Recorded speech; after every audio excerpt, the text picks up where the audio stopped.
Français parlent aux Français.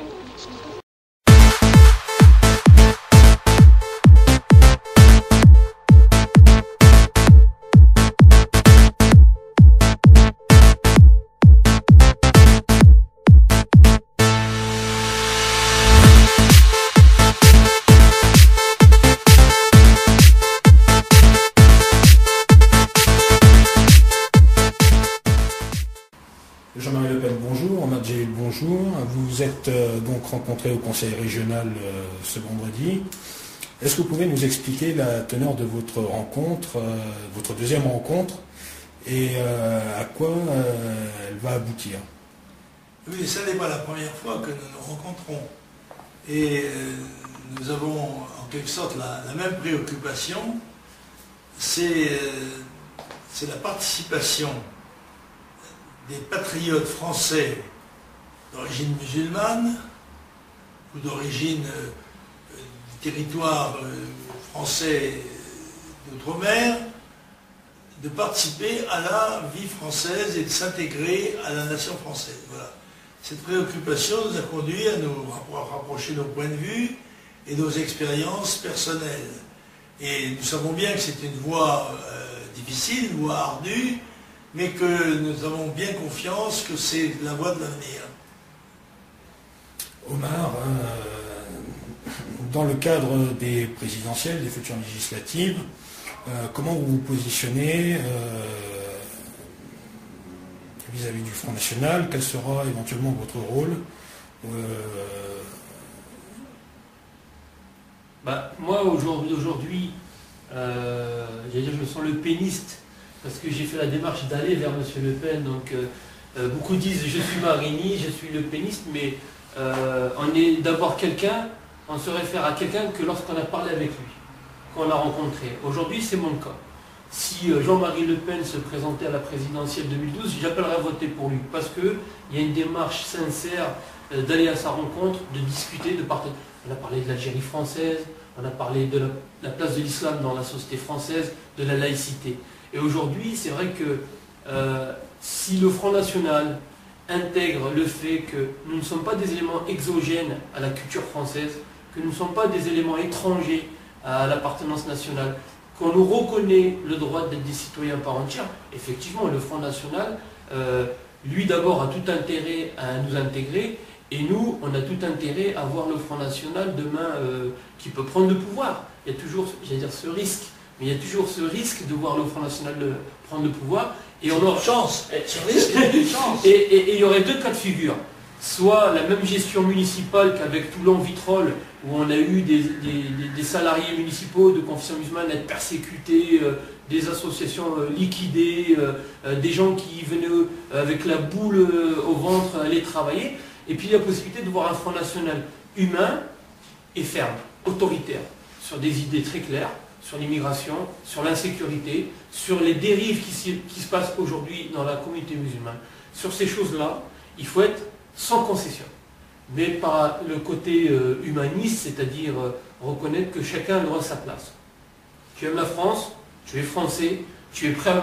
Moi, j'allais dire avec Jean-Marie Le Pen, il ne m'a jamais demandé de renier mes convictions. Il sait que je suis un religieux, il m'a pris comme tel. Il ne m'a jamais demandé, contrairement à Copé, d'aller faire un serment aux armes, parce qu'il connaît mes convictions. Il sait qu'on n'a pas besoin de me le demander. Le moment venu, je prendrai les armes pour ce pays.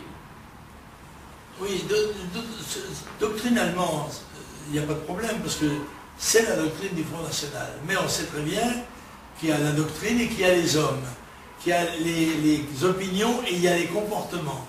Et qu'ils ne sont pas toujours coïncidents. Et le travail politique, ça consiste justement à faire coïncider les comportements avec les opinions et avec la doctrine. Et donc, il faut un rapprochement des hommes et des femmes, mais un rapprochement des personnes qui puissent travailler ensemble. C'est Saint-Exupéry qui a dit « donne-leur une tour à construire ensemble ». Voilà. Eh bien, c'est ce que nous avons l'ambition de faire, parce que nous souhaitons que notre pays survive aux événements très graves qui vont certainement se produire dans les années, peut-être dans les mois qui viennent, et nous pensons que l'unité nationale ne peut pas se faire sans la participation de tous les patriotes sincères, quelle que soit leur origine. Jean-Marie Le Pen, Omar Djalil, vous êtes un peu les précurseurs, pour vous, Jean-Marie Le Pen, du combat national. Depuis beaucoup plus longtemps que moi. Je suis un vieux précurseur. Et vous, Omar, vous êtes donc un précurseur des... C'est un jeune précurseur. Voilà, du rapprochement des patriotes musulmans vis-à-vis du Front National. Comment vous voyez ce rapprochement vers Jean-Marie Le Pen et vers le Front National sur Marseille? Bah écoutez, je suis heureux de constater une certaine évolution à mon égard, puisque ici même dans ce groupe Front National, je suis accueilli chaleureusement. Comme disait le président très bien tout à l'heure, c'est aussi des gens, des caractères, des opinions différentes. Donc ceux qui ne m'aiment pas me le font comprendre assez bien. Et on ne peut pas être aimé par tout le monde. Vous en savez quelque chose vous-même, monsieur le président. Mais aujourd'hui, j'ai réussi doucement. Alors, c'est un travail de longue haleine, il faut convaincre, il faut discuter. Et je me rends compte qu'effectivement, il y a des sujets qui méritent qu'on porte l'oreille. Lorsqu'ils disent qu'ils sont contre le multiculturalisme, alors on peut interpréter ça différemment. Moi, je comprends qu'ils ont raison. Parce que, on prend notre cas. Depuis 50 ans, vous avez des politiques de la ville qui se sont ruinés dans les centres sociaux, les MJC. Et qu'est-ce qu'on apprenait aux jeunes? On apprenait à rester soit dans leur culture d'origine, mais côté gastronomique, c'est-à-dire fait du tagine, des cuisines, des ateliers danse, des ateliers rap. Et à aucun moment, on a financé des vrais projets de citoyenneté, c'est-à-dire connaître la culture. Moi, c'est regrettable qu'aujourd'hui, vous avez des parents qui ont fréquenté beaucoup de MJC, de structures sociales, qui ont 50 voire 60 ans de présence sur le territoire national et qui ne savent pas encore parler français. Oui. Voilà. On a voulu maintenir cette espèce de multiculturalisme, mais chacun chez vous. C'est la conception touristique de la France. Voilà. Et à un moment donné, je crois que quand ils m'ont parlé du multiculturalisme, je dis attendez, vous êtes contre les cultures. Non, on disait simplement il fallait qu'elle se greffe à la culture existante, la culture française. Et il est vrai, et moi je le sais très bien puisque j'ai travaillé longtemps dans ces structures, on nous a toujours dit faites des ateliers rap. Voilà, les jeunes ils écoutent quoi? Il faut casser les voitures de police, il faut brûler, pas respecter les femmes, pas respecter le contrôleur, encore moins son professeur. Et à un moment donné, le multiculturalisme proposé par l'État français depuis 50 ans a amené un échec cuisant.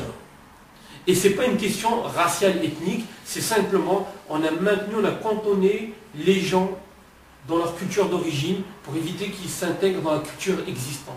Et ça, c'est un échec que le Front National dénonce depuis longtemps. Nous, on était trop immergés à l'intérieur pour comprendre ce message. Pareil pour la préférence nationale. Oui, quand c'est le choix d'un parent qui doit sacrifier beaucoup d'argent, il y a beaucoup de gens qui contractent des crédits pour financer les études de leurs enfants. C'est une vie scolaire, c'est-à-dire que ça commence de la maternelle jusqu'à l'université.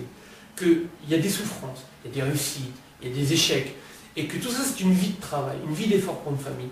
Et que votre enfant devient ingénieur. Il s'appelle Nidal, elle s'appelle Ariam, elle s'appelle Nathalie, elle s'appelle Pierre. On est tous égaux, on a fait les mêmes efforts, on a le même diplôme. On est ingénieur, on va sur le monde du travail. Et là, vous avez un Pakistanais, un Chinois qui vient, vous demandez en tant qu'ingénieur, après tout ce cursus d'effort, de venir et dire, moi je veux commencer à 2500 €. Lui, il vient du Pakistan, il dit, moi, pour le même travail, la même fonction, à diplôme égal, je suis prêt à prendre 1500 €. Mais à un moment donné, il faut une mesure protectionniste. C'est la préférence nationale. Et quand on nous l'a exprimé par le système, on dit la préférence nationale chez Jean-Marie Le Pen, c'est blanc aux yeux bleus. Sauf qu'il m'a expliqué, il m'a expliqué quand même pour me convaincre que ce n'était pas du tout cette conception. Et je crois qu'on a menti beaucoup sur Jean-Marie Le Pen, on a menti beaucoup sur son combat. C'était un combat avant-gardiste, c'était un visionnaire. Après aujourd'hui, pendant longtemps, on a été immergé dans une espèce de carcan idéologique où on t'a dit, voilà, tiens, un immigré, il n'aime pas les immigrés. Mais en réalité, on a fait beaucoup de mal. On nous aurait dû nous dire, vous voyez, vous êtes des Français. Et pour le Parti Socialiste, en 2011, vous êtes soit un enfant d'immigré, issu de l'immigration, issu de la diversité, de 3e ou 4e génération, mais jamais un Français. Oui. Je voudrais rappeler à Omar que dans tous mes discours pendant 40 ans, j'ai toujours dit, vous ne devez pas, nous sommes contre la politique d'immigration, mais vous ne devez pas en vouloir aux immigrés. Ils ne sont pas responsables, les responsables sont les politiciens français de droite et de gauche. Et puis il y a immigrés et immigrés. Il y a ceux qui, dans notre pays, ont la volonté, le souhait sincère d'être français et sont prêts à assumer les charges que ça représente, les devoirs, et bien sûr, et aspirent à avoir les mêmes droits, c'est normal. Le Front National n'a jamais cessé de dire autre chose. Le problème, c'est maintenant de le mettre en œuvre. Et ça n'est pas toujours facile, car des idées justes sont celles qui ont le plus de mal à faire leur chemin. Récemment, vous avez été, Omar Djeylel, et vous, Jean-Marie Le Pen, victime d'attaques des identitaires pour votre combat national et républicain, pour votre combat pour l'assimilation. Omar, vous êtes un musulman pratiquant, mais vous respectez les lois de la laïcité, vous respectez les lois de la République. J'aimerais avoir votre position sur les identitaires et vous aussi, Monsieur le Président, sur leur vision qui semble entraîner la France et les Français vers une guerre civile plutôt que vers l'unité et la sauvegarde de l'union nationale. Alors je voudrais juste préciser les identitaires avec un S. Parce que nous, on en a aussi des sacrés identitaires. Vous allez sur Internet, vous allez trouver par exemple une vidéo où vous avez un barbu avec une djellaba qui brandit le code civil, le jette au sol, le piétine, crache, dit nous, la Constitution, c'est le Coran. Mais prends pas les allocations de la France alors. Retourne chez toi. Si pour toi, la Constitution d'Allah, c'est de venir aller sur une place publique à Mulhouse, parce que ça se passe à Mulhouse, et tu craches sur le code civil, tu dis non, on crache sur la France, mais que fais-tu sur le territoire national? Et je crois que l'UMP et le PS n'ont pas eu le courage de combattre ces gens, alors que le Front National, lui, il est prêt à les combattre. Il ne demande que ça, parce que ce sont des patriotes. Et concernant les identitaires, il y a deux tendances. Il y a celle qui est sincère, qui, moi je pense, croit vraiment qu'il y a un risque, et il y a un risque d'implosion de la cohésion nationale. On peut avoir à un moment donné un risque de, peut-être pas de guerre civile, mais au moins de guerre larvée, de guerre civile larvée. Et puis il y a une deuxième tendance, et moi je m'adresse à cela, à cette tendance, qui est dans cette croyance de choc des civilisations. Venez à moi, discutez avec moi, discutez avec les miens, discutez avec Jean-Marie, venez, écoutez-nous, et suivez-nous, et vous verrez que c'est le combat le plus juste. Et puis vous avez des identitaires qui sont manipulés par le système, qui sont là pour noyauter le milieu nationaliste, et pire, ils sont là pour donner une image négative du mouvement national. Parce que quand on se comporte comme on se comporte, aller tabasser dans des salles, dire nous on est la nation, à un moment donné, forcément, ça jette le discrédit sur le combat national. Donc il y a deux types d'identitaires. Le premier, je ne le combats pas, parce que c'est des gens qui ont besoin d'être rassurés que ce pays ne va pas basculer dans une guerre civile larvée. Et puis vous avez celles ou ceux qui, à un moment donné, instrumentalisent, y compris ceux qui ont peur. Voilà, ce que j'allais dire, les suivistes, les suiveurs. Vous avez des têtes pensantes qui savent très bien ce qu'ils font, et en général, ils sont bien instrumentalisés, parce que pour moi, c'est le bras armé de l'UMP et du PS. Bien sûr, font un très bon boulot pour l'UMP. Absolument, ils sont inspirés et manipulés par les partis au pouvoir pour essayer de donner des idées patriotiques, une image agressive et répulsive. C'est de la technique de gouvernement, c'est malheureusement comme ça que ça se fait, et notre travail à nous, c'est justement de démonter ces opérations-là et de montrer que nous ne sommes pas, nous ne pouvons pas être réputés soutenir des points de vue de ce type. Voilà. Alors, soyons nous-mêmes, hein, il y avait une devise espagnole qui disait « Somos nosotros », soyons nous-mêmes, dans le désir que nous avons de servir notre pays, et cela, je pense que l'exemple que nous allons donner, eh bien, va entraîner énormément de gens qui seront rassurés et qui seront pleins d'espoir dans l'avenir. Voilà. Merci. Merci pour cette interview.